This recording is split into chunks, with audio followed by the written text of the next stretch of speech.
किसान भाइयों नमस्कार, जय श्री राम। आज हम बात करने वाले हैं ठंड के दिनों पर, सर्दियों के समय पर हमारी फसल की ग्रोथ, चाल और बढ़वार काफ़ी धीमी रहती है, रुकी हुई रहती है।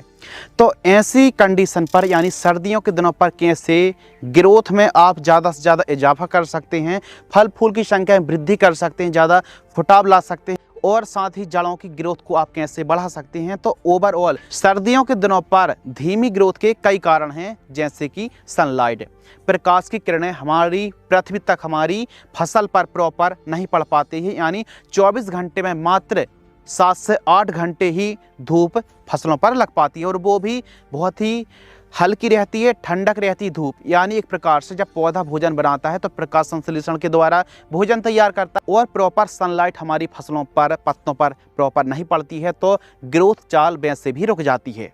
और रही बात हमारी मिट्टी में, तो जो मिट्टी के अंदर माइक्रो ऑर्गेनिज्म होते हैं, माइक्रोबियल सूक्ष्म जीव होते हैं, तो वो भी धीमी गति से माइक्रोबियल काम करते हैं, यानी सूक्ष्म जीव भी काफ़ी उनकी रफ्तार धीमी हो जाती है। तो सर्दियों के दिनों पर चाल ग्रोथ बढ़वार के लिए बेहतरीन न्यूट्रिशन लेकर के आए हैं, तो चलिए स्टार्ट करते हैं। नंबर 1, सर्दियों के दिनों पर आपको सीवीड इस्तेमाल करना चाहिए।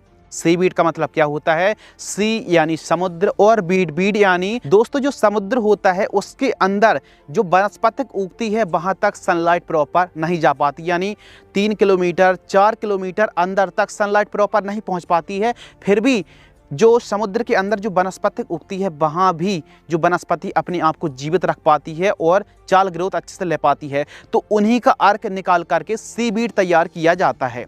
अब सीवीड अलग अलग कंपनी देती हैं, जैसे इफ्को की सागरिका है, सागरिका गोल्ड के नाम से आती है, पीआई की बायोबीटा के नाम से आती है, धनजाइम गोल्ड के नाम से आती है धान का। तो बहुत सारी कंपनी सीवीड देती हैं, तो आप 10 किलोग्राम प्रति एकड़ की दर से सीवीड इस्तेमाल करना चाहिए। खासकर सर्दियों के दिनों पर जो रुकी हुई ग्रोथ है तो इसमें 4 चांद लगाएगा सीवीड। किसी भी कंपनी का आप ग्रेन्यूल्स या फिर लिक्विड वाले को स्प्रे कर सकते हैं। और जो सीवीड आता है सागरिका दानेदार की हम जैसे बात कर रहे हैं, तो इनका रिजल्ट सर्दियों के दिनों पर बहुत ही नेक देखने के लिए मिलता है। Number 2, sulphur.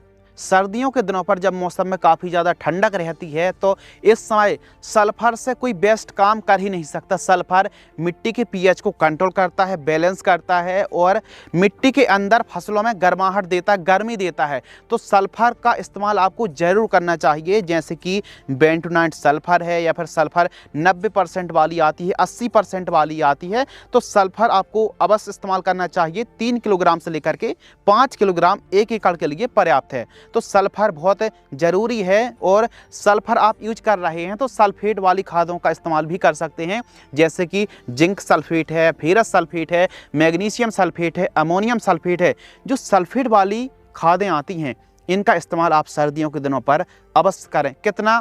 5 किलोग्राम से लेकर के 10 किलोग्राम तक आप ब्रॉडकास्टिंग में इस्तेमाल कर सकते हैं। तो सल्फेट वाली खादें या फिर सल्फर वाली जो भी खादें हैं इनका इस्तेमाल यदि आप करते हैं सर्दियों के दिनों पर, तो ग्रोथ और बढ़वार में एक अलग प्रकार की चाल देखने के लिए मिलेगी और साथ ही फल फूल की संख्या में वृद्धि होने वाली है। लेकिन ध्यान दीजिए, सल्फर आप केवल सॉइल एप्लीकेशंस चलाएं, यानी आप स्प्रे करेंगे तो स्प्रे से ज़्यादा बेस्ट है कि आप सॉइल एप्लीकेशन में चला सकते हैं। और यदि स्प्रे कर रहे हैं तो 80% वाली सल्फर का स्प्रे आप कर सकते हैं। और आपको पता होना चाहिए कि सल्फर एक खाद भी है, यानी न्यूट्रिशियन भी है, एक फंगिसाइड भी है और एक टॉनिक की तरह भी वर्क करती है, एवं इनडायरेक्टली एक कीटनाशक की तरह भी काम करती है। तो सल्फर एक और काम इसके अनेक होते हैं। यह हरियाली बढ़ाने में और प्रकाश संश्लेषण की क्रिया को तेज करने में, हार्मोन्स की गतिविधि को बढ़ाने में सल्फर बहुत ही बेस्ट काम करती है।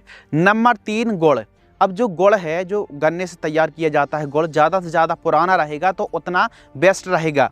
जितना पुराना, जैसा काला रंग का गुड़ आता है ना, वो एकदम केमिकली फ्री रहता है, ऑर्गेनिक आप कह सकते हैं। लेकिन जो मार्केट में सफ़ेद या फिर ऑरेंजी टाइप का गुड़ आ रहा ना, उससे काम चलने वाला नहीं है। वह थोड़ा सा रासायनिक प्रोसेस से तैयार किया जाता है। पुराना या फिर काले से काला गुड़ इस्तेमाल करना चाहिए। गुड़ भी हमारी फसलों पर, सब्जियों में अंदर से फसल को हीट प्रदान करता है, गर्मी देता है, ताकि सर्दियों के दिनों पर चाल और ग्रोथ में एक प्रकार से 4 चांद लग जाते हैं। तो गुड़ भी काफ़ी न्यूट्रिशन की पूर्ति कराता है और सर्दियों के दिनों पर गुड़ से अच्छा कोई काम नहीं कर सकता है। तो 1 एकड़ में 2 किलोग्राम से लेकर के 3 किलोग्राम आप सिंचाई के साथ घोल करके प्रयोग कर सकते हैं। ड्रिप से भी आप प्रयोग कर सकते हैं।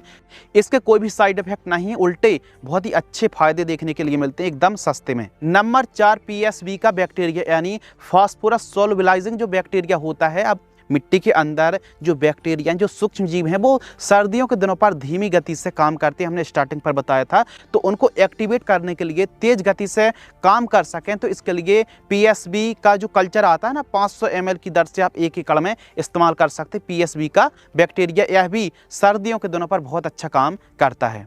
नंबर 5 सिंचाई। सर्दियों के दिनों पर आप सिंचाई कर रहे हैं तो थोड़ा सा गैप को बढ़ाएं, जल्दी जल्दी सिंचाई ना करें, पहली बात। दूसरी बात, सर्दियों के दिनों पर आपको सुबह टाइम सिंचाई करना चाहिए। नंबर 6 सर्दियों के दिनों पर माइकोराइजा और ह्यूमिक एसिड के साथ साथ फुल्विक एसिड भी बहुत अच्छा काम करता है। जब ज़्यादा से ज़्यादा जड़ों का विकास होगा तो हमारी फसल की ग्रोथ भी शानदार रहेगी। तो आप माइकोराइजा है, ह्यूमिक एसिड है, सीवीड है, इनका इस्तेमाल करना चाहिए।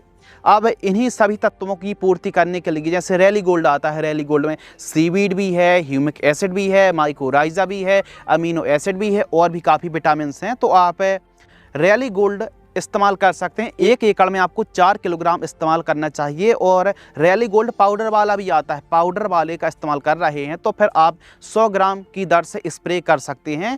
ग्रेन्यूल्स वाला आपको सॉइल एप्लीकेशन से चलाना चाहिए। सर्दियों के दिनों पर प्लांट काफ़ी स्ट्रेस में रहता है, यानी बहुत सारे ऐसे इलाके हैं जहाँ पर सर्दियाँ एकदम पारा माइनस में चला जाता है और पत्ते जल टाइप के जाते हैं सर्दियों के दिनों पर।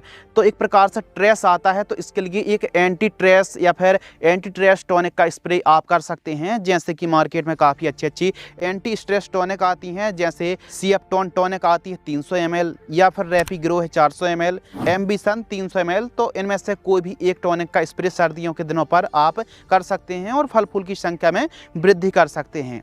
इसके अलावा एक और पॉइंट है, यदि आप ड्रिप से या फिर 200 लीटर के ड्रम में घोल करके सिंचाई के साथ प्रयोग करते हैं, जैसे गुड़ 2 किलोग्राम, बोरॉन 150 ग्राम, चिलेटेड कैल्शियम 200 ग्राम, ह्यूमिसोल जो PI का ह्यूमिसोल आता है ना 500 ml 200 लीटर पानी में घोल करके आप ठीक तरीके से सिंचाई के साथ प्रयोग करने से भी एक अलग प्रकार की ग्रोथ देखने के लिए मिली। हमने गुड़, बोरॉन, चिलेटेड कैल्शियम और ह्यूमिसोल का प्रयोग टमाटर की फसल पर और बैगन की फसल पर किया था, एक अलग प्रकार की चाल देखने के लिए मिली। तो यह काफ़ी सीक्रेट और काफ़ी आजमाया हुआ फॉर्मूला है, तो आप इसका इस्तेमाल भी कर सकते हैं। बाकी हमने गुड़, सल्फर और सीवीड की बात करी जो कि आपकी फसल की ग्रोथ में, बढ़वार में, खासकर सर्दियों के दिनों पर बहुत ही अच्छे तरीके से फसल की रूट डेवलपमेंट और ग्रोथ में हेल्प करने वाला है। यदि आपको यह वीडियो पसंद आती है तो वीडियो को लाइक करें, चैनल को सब्सक्राइब करें। धन्यवाद।